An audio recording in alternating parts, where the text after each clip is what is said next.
The notice had been sitting on the counter for 11 days. Loretta Sims had seen it so many times she could read it from across the branch floor without her glasses. $42.70 in accumulated late fees. 3 overdraft assessments from the past 4 months. 1 warning of account closure if the balance did not reach a positive standing within 30 days. The customer's name was printed at the top in the bank's standard 12-point font, but she had stopped needing to read it. She knew the name by now, Walter Pruitt, account number ending in 4417. She also knew what every other teller at First Meridian Community Bank knew because branch manager Dale Hutchins had made sure of it during the Monday morning huddle 2 weeks back. Walter Pruitt was not to be given any courtesy adjustments. No waived fees, no exception holds, no discretionary credits of any kind. Loretta had not said anything during that huddle. She rarely did. She stood near the back in her plain burgundy blazer with the small First Meridian pin above the left breast pocket, and she listened, and she nodded, and then she went to her station and did her job. That was what she did. That was what she had done for 9 years. What she had not done in 9 years was deliberately look the other way when something felt wrong. She did not know in those early weeks exactly what was wrong. She only knew what she saw. And what she saw when Walter came in each Tuesday morning at 9:45 did not match the picture Dale Hutchins had painted of a problem customer. Walter was 71 years old. He walked with a measured, deliberate pace, the kind that said he had been somewhere and done something before he ended up here. He wore the same tan corduroy jacket every visit, pressed and clean at the collar, with a small notebook tucked into the breast pocket. He asked for receipts. He read them carefully before folding them. He never raised his voice. He never made demands. He was a man who paid attention. And in Loretta's experience, a man who paid that kind of attention to receipts at a bank teller window was not confused. He was documenting. She had filed that observation away without acting on it, because observation without evidence was not something you brought to Dale and expected a useful conversation. Dale was 39 years old and had been branch manager for 2 years and had arrived from a corporate training program with a binder of scripts and a comfortable certainty that the metrics he was responsible for were the only metrics that mattered. He was not a cruel person. He was not even a dishonest one, as far as Loretta could tell. He was the kind of person who had been taught to see the branch from one angle and had never been given a reason to look from another. Loretta had been given plenty of reasons. 9 years of them. If you ever want to know how a thing turns out, sometimes you have to watch who is paying the most careful attention to the smallest details. And sometimes the person everyone has dismissed is watching more carefully than anyone in the room suspects. Loretta Sims had no idea on any of those Tuesday mornings that Walter was one of them. She had been a teller for 9 years, long enough that the rhythm of the work was in her body rather than her head. She could count a stack of 20s in 10 seconds without looking at her hands. She could log a wire transfer and carry on a conversation and notice when someone 2 windows down was struggling with a form. She had trained 4 new hires, 2 of whom had since been promoted above her. She had passed the Series 6 exam on her first attempt at night, while her daughter Camille was doing a 4th grade homework at the kitchen table. She had applied for the assistant branch manager position twice and been passed over twice, the second time in favour of a man who had been at First Meridian for 14 months compared to her 9 years. She had been told, both times, that it was a matter of fit, and both times she had thanked the person delivering the news and returned to her station and done her job. She had $3,200 in a savings account she'd been building for 4 years. She had a daughter who was a good student and a reliable reader, and who had, at age 11, never once heard her mother say that the world owed her something. The world did not owe her anything. She had made her peace with that understanding a long time ago, but she had also decided, somewhere in the middle of her 30s, that peace with the world's indifference did not mean agreeing with every wrong thing she encountered. It just meant you had to be strategic about how you named it. The late fees on Walter's account had started accumulating in January. Dale had given her the explanation at a staff meeting in February, the kind of explanation that was really an instruction. Mr. Pruitt transfers money between his savings and checking accounts in small amounts, frequently, and the timing of those transfers sometimes crosses into our fee threshold for low balance periods. His account has been flagged under our standard protocol. Nothing to be done about it, just apply the fees as they generate. Loretta had listened. She had nodded, And then she had gone back to her station and, that afternoon, pulled up Walter's transaction history on her screen and read it 3 times. What she saw was a pattern, but it was not the pattern Dale had described. The transfers were small, yes, $50 here, $30 there, but they were not random, and they were not careless. They were sequential. They were timed. And they were, if you looked at the whole of the account over 18 months rather than the past 90 days, generating something that Loretta recognized from her own late-night study materials. A paper trail. Not the kind a confused elderly customer leaves, the kind a very careful person builds on purpose at specific intervals to demonstrate a specific thing to a specific audience at a future time of their choosing. She did not say any of this to Dale. She went home that evening and sat at her kitchen table after Camille was in bed, and she opened her laptop and she spent 2 hours reviewing what she had memorized from the screen, cross-checking it against what she knew about processing windows and float periods and the internal timelines that governed when a pending transfer became a cleared credit. She had spent enough evenings studying those timelines to have a reasonably exact picture of how they worked. She still was not sure what she was looking at. She only knew it was not what she had been told it was.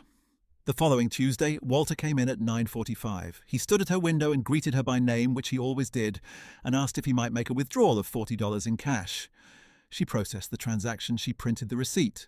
She slid it across the counter. He picked it up, read it, and then looked up at her with his steady, dark brown eyes. "The fees are still there," he said. It was not a complaint. It was a statement of fact, the way a person confirms coordinates before a long drive. "Yes, sir," Loretta said. "I'm not in a position to adjust those without manager approval." "Has anyone sought that approval on my behalf?" She kept her voice level. "I can bring it to the manager's attention." He nodded once and tucked the receipt into his notebook. "I appreciate that," he said. He was quiet for a moment, his hands resting on the counter, and then he said, "You have been here quite some time." 9 years, she said. He looked at her without any readable expression. Then he said, "That is a long time to be good at something without being asked to do more of it." She didn't have a response to that, so she thanked him for coming in and wished him a good week.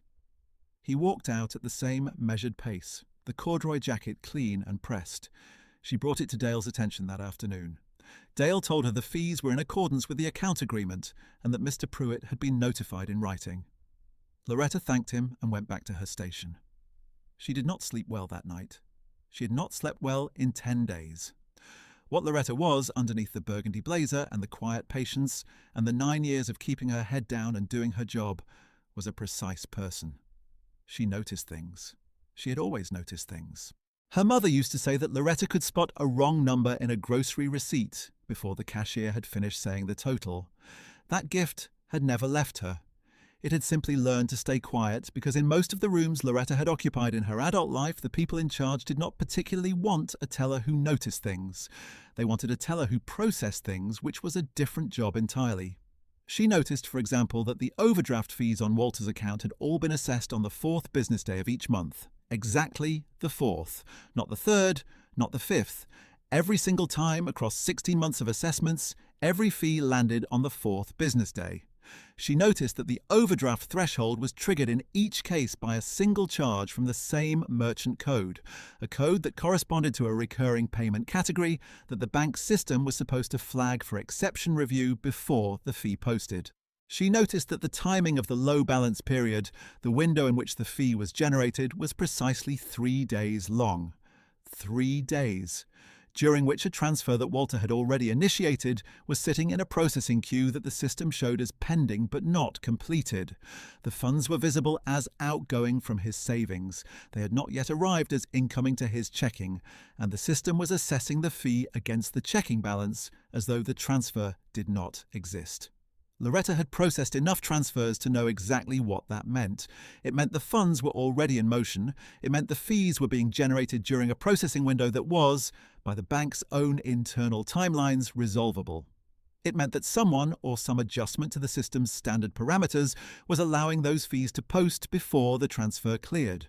She also noticed, and this was the one she kept returning to in the quiet of her kitchen at 11 o'clock at night, that the merchant code triggering the shortfall was registered to a subsidiary that appeared in the bank's own investment holdings disclosures, the ones filed quarterly, the ones that Loretta read because she had been studying for the next certification she was never quite given the chance to use.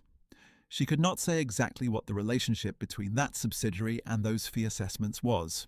She was a teller, not an examiner, but the presence of the same code appearing at the same interval, generating the same fee against a processing window that had been subtly altered from its standard parameters, was not a coincidence she could talk herself out of. She had tried. On a Thursday night in the third week of March, she had sat at her kitchen table with a cup of tea that went cold, and told herself, in language that was patient and logical and designed to be convincing, that she was reading too much into a transaction log. She had told herself that the pattern might have an innocent explanation she was not qualified to evaluate. She had told herself that she had a daughter and a savings account, and a job she could not afford to jeopardize for a set of numbers on a screen that might mean nothing. She had almost made herself believe it. Then she had thought about the $42.70. About the fact that $42.70 to some people was a rounding error on an expense report. And about the fact that to Walter, who came in every Tuesday in the same clean corduroy jacket and asked for receipts and read them carefully and thanked her by name, $42.70 was the difference between an account that stayed open and one that did not. About the fact that Walter's wife had apparently paid 7 months of the same fees, had passed in November, and that her husband was still coming in on Tuesdays to try to make it right. That had been enough to make her put the tea down and pull the notebook closer, and something else had been sitting in the back of her mind since February, something she had filed away without fully naming. She had seen 3 times in the past 6 months a printout on Dale's desk, not a full document, just the corner of one, visible when his door was open and she was walking past. A column of numbers. Account numbers, she thought, but longer than the standard retail format, the kind used for institutional or monitored accounts. She had not stared. She had walked past. She had filed it. Now she took it out of the file. If you have ever watched a careful person begin to understand something quietly from the inside out, you know what it looks like. It looks like nothing from the outside. It looks like a woman sitting at her teller window with a pleasant expression, processing deposits and handing out lollipops to children and answering the same 4 questions about wire transfer cut-off times. It looks like ordinary Tuesday morning, week after week. The understanding happens somewhere behind the eyes, in the part of a person that is always working even when the rest of them has gone still, and it stays there until they are ready to do something with it. Loretta was almost ready. The next Tuesday, Walter did not come at 9:45. He came at 2:10 in the afternoon, which he had never done before. He stood in line for a few minutes, patient as always, and when he reached Loretta's window, he did not ask for a withdrawal or a transfer. He set his small notebook on the counter, opened it to a page about 2/3 through, and turned it to face her. "I wonder if you could confirm something for me," he said. Loretta looked at the notebook. It took her 11 seconds to understand what she was looking at. She did not let her expression change. On the page were dates, 16 of them, going back 14 months. Next to each date was a fee amount. Next to each fee amount was a transaction code. And next to each transaction code was what appeared to be a notation in Walter's small, steady handwriting, a corresponding internal processing timestamp. Not the kind of timestamp a retail customer would have access to. The kind that would require a level of access she could not entirely explain from where she was standing. She raised her eyes. "I'm not sure I can discuss account details in this format," she said carefully, "but I can ask you to come into the office." Walter looked at her for a moment. The steadiness in his expression did not shift. "That's not necessary," he said. He closed the notebook. "I just wanted to know if you could see it." "Sir?" Loretta said, and she kept her voice very quiet, just below the ambient noise of the branch floor. "I think you should speak with someone at the regional level." He picked up the notebook. "I already have," he said. He tucked it back into his breast pocket. "And they will want to know whether what I have gathered from the outside matches what can be observed from the inside." He looked at her steadily. "I believe it does." He left. Loretta watched him walk out of the branch at his usual measured pace. She stood at her station for a long moment after the door settled in its frame. Then she excused herself for her break. In the break room, she sat with her hands flat on the table for 5 minutes, the linoleum quiet around her, the vending machine humming in the corner. Then she pulled out her own small notebook, the one she kept in her purse, and she wrote down everything she remembered from the page Walter had shown her. Every date, every amount, every code notation, as much of the timestamps as she had absorbed in those 11 seconds. She wrote in her own small, neat hand, pressing lightly so the pen did not bleed through. She did not know what Walter was.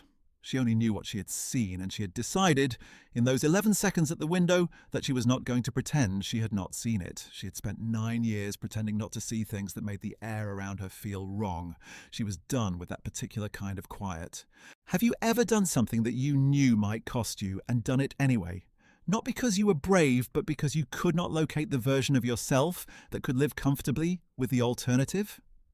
If that has ever happened to you, then you know what it feels like to carry a decision in your chest for the days that follow, while the world around you keeps moving as though everything is ordinary, as though nothing has changed, as though the thing you know is just another fact sitting quietly on a shelf. Loretta carried it for 9 days.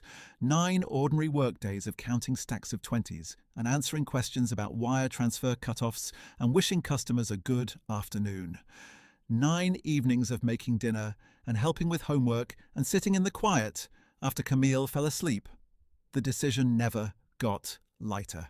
She did not expect it to. The only relief available was the relief of acting on it, and she was waiting until she was certain she could do it right, which meant waiting until she had assembled in her notebook every specific, dated, documented observation she could stand behind without speculation. On the 10th day, on a Thursday afternoon when Dale was at a regional conference in the city, she sat down at her station between customers and opened the bank's internal compliance portal. She had used it twice before in 9 years, both times for routine disclosures. This was not routine. She cited 3 specific transaction dates on Walter's account. She cited the merchant code. She cited the processing window discrepancy she had identified and cross-referenced against the bank's published internal transfer timelines. She did not speculate about intent. She did not name Dale. She did not reference the corner of a printout glimpsed through an open door. She stated only what she had observed, referenced the account number, and asked whether the fee assessment methodology in these instances was consistent with the bank's stated processing protocols for pending transfers. She attached her name to it, her full name, Loretta Ann Sims, and her employee identification number and the date. Then she pressed submit, and the page refreshed to a confirmation screen, and she turned back to her station and processed a deposit for a woman with twins in a stroller and answered the same 4 questions about wire transfer cut-off times. She did not tell anyone what she had done. Not Sherry, who had always been kind to her. Not her colleague Marcus, who took his lunch break at the same time she did and who would have listened without judgment. She went home that evening and made dinner and helped Camille with her science project and told her daughter about a television program they both liked, and sat in the quiet after Camille fell asleep and felt the specific weight of a thing you cannot put down and cannot hand to anyone else. It just sits with you. You carry it until it resolves. Dale came back from the regional conference on Friday. He did not say anything to her directly. He held her gaze slightly longer than usual when he passed her station in the morning, a beat past what was natural, and then he moved on, and the day proceeded as though nothing had changed. On Monday, she came in and did her job. On Tuesday, Walter came in at 9:45, as he always did, and stood at her window. He asked if the fees had been adjusted. She told him they had not. He nodded, took his receipt, and left. On Wednesday morning, a woman named Patricia Holt arrived at the branch. She was not a customer. She had federal identification and a scheduled meeting with Dale, arranged through the regional office. The meeting lasted 4 hours behind the closed door of Dale's office. At noon, a second person arrived, a man in a dark suit who spoke briefly with Cherie and then went directly into the office without stopping at the front desk. Loretta processed deposits. She counted stacks of 20s without looking at her hands. She smiled at customers and answered questions and did not allow her gaze to linger on Dale's closed door for more than a half second at a time. At 3:15, Patricia Holt came to Loretta's window. She had a calm, deliberate manner, the kind that had developed over years of asking questions in rooms where people were not always eager to answer them. She asked if Loretta could step into the conference room for a few minutes. Loretta said yes. What happened in that room took 2 hours. Loretta answered every question she was asked with the same precision she brought to everything else in her life. She had her notebook. She read from it when her memory needed steadying and set it down when it did not. She explained what she had observed, and in what order, and what she had done as a result, and what had prompted each decision. She did not editorialize. She did not try to explain what it all meant. She described only what she had seen and what she had done with it. Patricia wrote things down. The man in the dark suit typed without looking at the keyboard. At one point, he asked her to walk through the transfer timeline discrepancy twice, and she did, the same way both times. At another point, Patricia asked her how long she had been in her current role, and Loretta told her 9 years, and Patricia wrote that down too, without any visible reaction.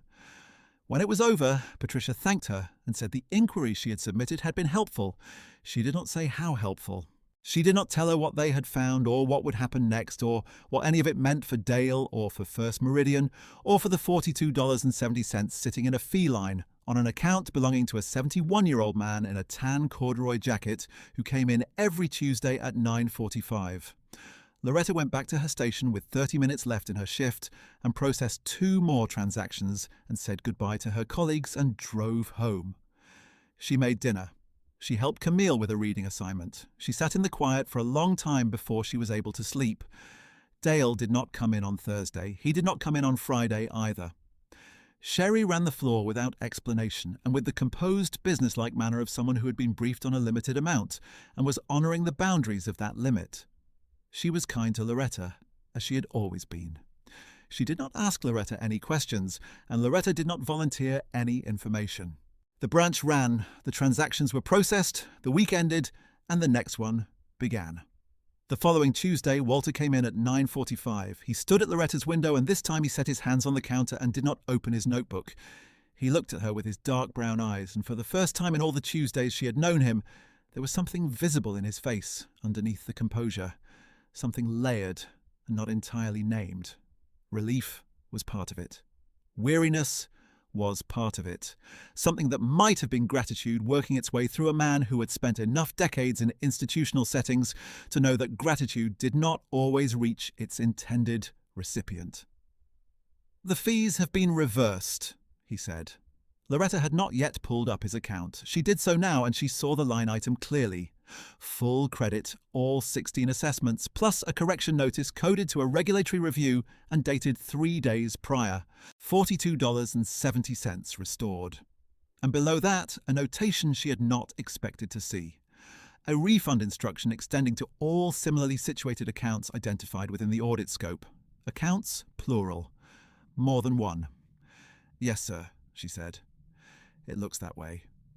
Walter was quiet for a moment. He looked at the screen, though he could not see it from his side of the counter, and then he looked at her. "You asked if I had brought it to anyone at the regional level," he said. "Do you remember?" "I do," Loretta said.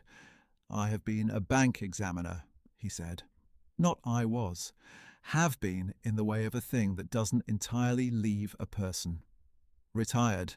34 years with the Federal Reserve's Consumer Affairs Division. I retired in 2017. He paused. "My wife's account is also held at this branch. She was assessed the same fee pattern for 7 months. She passed last November. I have been managing her estate." Loretta held very still. The branch floor moved around them, a phone ringing, a door opening, the hum of a transaction being processed 2 windows down. She was aware of all of it, from a great distance. "What you submitted," Walter said, "provided the confirmation that the pattern was observable from the branch level, not only from the external data I had gathered through my own documentation over the past several months. That distinction mattered. It converted what I had from a record of outcomes into evidence of a practice that required a human decision at the operational level. It made a system error explanation insufficient." He said all of this with the same measured plainness with which he had, every Tuesday for months, stated the exact balance of his account and the amount of a $40 withdrawal. "You did not have to do that," he said. "I know what it costs to put your name on something in a place like this. I spent 34 years watching people decide not to." Loretta pressed her hands flat on the counter. Her eyes were warm, and she trusted herself to manage them. "I saw what I saw," she said. That's all? Walter looked at her for a long moment. He seemed to be deciding something, or perhaps finishing a decision he had already made. Then he reached into his notebook, removed a single folded page, and placed it on the counter between them. The examiner assigned to this review is a former colleague of mine, he said. I took the liberty of sharing your submission with her before she arrived at the branch, along with some additional information about your tenure here, your length of service, your examination record, your 2 applications for the assistant manager position. Loretta did not pick up the page. She looked at it.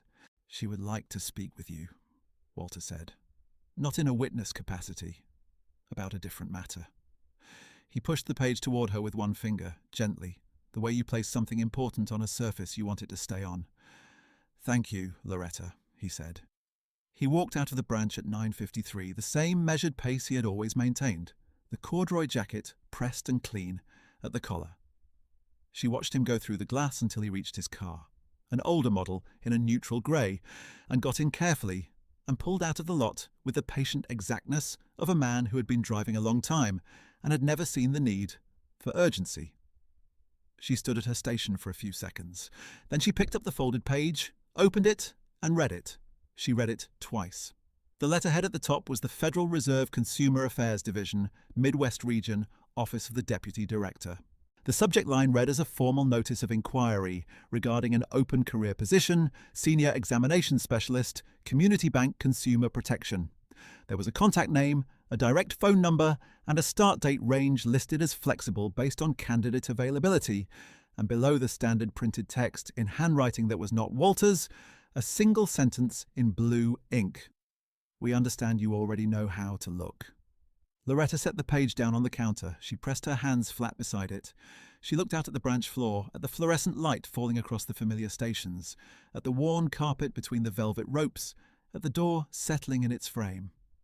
She thought about 9 years. She thought about 2 rejected applications sitting in a drawer somewhere, in a file with her name on it that no one had opened in a long time. She thought about the Series 6 exam she had passed at the kitchen table on a Tuesday night while Camille worked on long division.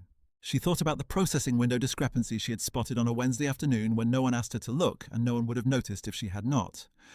She thought about Walter's wife, the estate account. 7 months of fees assessed against a woman who had passed last November, whose husband had come in every Tuesday in a pressed tan jacket and done the painstaking, private work of building documentation that would eventually make the wrong impossible to ignore. She thought about the word have, as in have been a bank examiner, and what it means when a thing that seems finished is actually still in motion. She folded the page carefully, once along its centre crease, and placed it in the front pocket of her purse. Then she looked up at the next customer in line, a young man with a stack of money orders and an apologetic expression, and she smiled and said, "I can help you right here." That was a Wednesday. She made the call on Thursday evening after Camille was in bed, and the kitchen was quiet, and the only sound was the refrigerator and the distant noise of the neighbour's television through the wall. The woman on the other end, Patricia's colleague and Walter's former colleague, both had a composed and unhurried manner that reminded Loretta absurdly of Walter himself. She asked 3 questions about Loretta's professional background and 2 questions about the inquiry she had submitted, and then spent the remaining 30 minutes describing the position and what it would require. What it would require was exactly what Loretta had already been doing for 9 years. Noticing things, reading patterns in transaction records that most people would scan past, following a discrepancy to its source and not letting it go simply because no one had assigned it to her, documenting observations with precision and submitting them through the appropriate channels, which was something Loretta had always been willing to do, even when the appropriate channel was narrow and the result was uncertain. The salary was $22,000 a year more than she was currently earning. She accepted the position 6 weeks later after a background review and 2 more calls and a formal written offer that arrived in the mail in a federal envelope that she placed on the kitchen table and looked at for a long time before she opened it. The offer letter was 2 pages, precise and thorough, outlining the role and its requirements and the compensation and the start date window. She read it twice at the kitchen table and once more in bed with a glass of water on the nightstand. Then she called Camille in and read her the relevant parts in the plain way she tried to handle most important things, without ceremony but without pretending they were small. Camille listened with her chin on her hands. When Loretta finished, Camille said, "Is that good?" "That's good," Loretta said. Camille nodded. "Okay," she said, and went back to her room because she was 11 and she trusted her mother's assessment of things, which was a faith Loretta intended to keep earning. She called her own mother that evening, the first person she told outside of Camille. Her mother was quiet for a moment after she finished and then said, "I always told you about the receipts." "You did," Loretta said. "I always knew you'd go somewhere with that." Loretta sat with the phone against her ear and the kitchen quiet and warm around her. "I know," she said. On her last day at the branch, Sherry brought a grocery store cake with white frosting and blue decorations that said, "Congratulations," in a looping script. The staff gathered in the break room at lunch. Someone had made a card and everyone had signed it, including 2 of the new hires Loretta had trained, who were both still there and both still working the same stations she had taught them. Loretta stood and held the card and felt the bittersweet, specific weight of a place you have given a decade of your working life to and can now, finally and without guilt, put down. Camille came at the end of the day to help carry the things from her station to the car. She was 11 years old and she lifted 2 boxes without being asked and carried them to the parking lot with the focused efficiency of a child who had grown up watching her mother handle what needed handling. On the drive home, the back seat full and the late afternoon light coming at a low angle through the passenger window, Camille said, "Are you going to miss it?" Loretta thought about it honestly. "Some of it," she said. "Some of the people." Camille looked out the window at the street going past. After a moment she said, "The old man came in today, right when I got there." Loretta glanced at her. "Walter, he asked Sherry to give me something for you." Camille reached into the front pocket of her jacket and pulled out a folded square of paper. "She said I should wait until after." Loretta kept her eyes on the road. She waited until the next traffic light turned red, and then she took the page and opened it. It was a teller receipt, account ending in 4417. A 0 balance on the fee line. A credit notation from the regulatory review dated several weeks back. A final account statement showing the estate had been settled and the account formally closed. And below the standard printed lines, in Walter's small, steady handwriting, 4 words. "Thank you for looking." Loretta held the receipt at the red light. She did not fold it back up. She sat with it in her hand, and beside her, Camille had turned back to the window and was watching the city move past in the early evening light, neither of them saying anything. The light turned green. Loretta placed the receipt on the console between them, facing up. She merged back into traffic and drove her daughter home through the neighborhood they had lived in for 6 years, past the corner store and the elementary school and the library where Camille had her card checked out to the limit every 2 weeks. There are things you do when no one is watching that the world eventually finds a way to account for. Not always quickly, not always loudly. Sometimes the accounting is quiet and comes folded inside a jacket pocket, passed through the hands of a child who is too young to understand the full weight of it and old enough to sense that it matters. Sometimes it arrives in a federal envelope on a kitchen table. Sometimes it comes in the form of a man in a tan corduroy jacket who spent months building the case in silence and needed only the confirmation that someone else could see what he saw. Loretta had spent 9 years getting this right. She carried that work quietly, and it never made noise, and the only people who ever knew the full shape of it were the ones who had paid close enough attention to see. She had not gone looking for a story. She had not gone looking for a reason to complicate her life. She had stood at her station and done her job and noticed one afternoon in February that a line on a transaction log did not match the explanation she had been given for it. And she had decided, without any certainty about how it would end, that she was not the kind of person who could file that observation away permanently and be comfortable in the filing. That was all it had ever been, and it had turned out to be enough. The world does not always make a ceremony out of the moment when it catches up to what you were worth. Sometimes it simply shows up on a Tuesday morning at 9:45 and tells you thank you. The receipt sat on the console the whole drive home, the 4 words facing up. She left it there when she parked. She and Camille carried the boxes inside, and she made dinner, and the evening went on the way evenings do when a hard thing has finally and fully settled. She went to bed early. She slept through the night. Is there someone in your life who kept doing the right thing long after anyone stopped watching? Leave their name in the comments. This story was made for people like them. Stories like Loretta's remind us that being overlooked is not the same as being invisible to the people who matter. there is another one waiting for you right there on your screen. Stay close.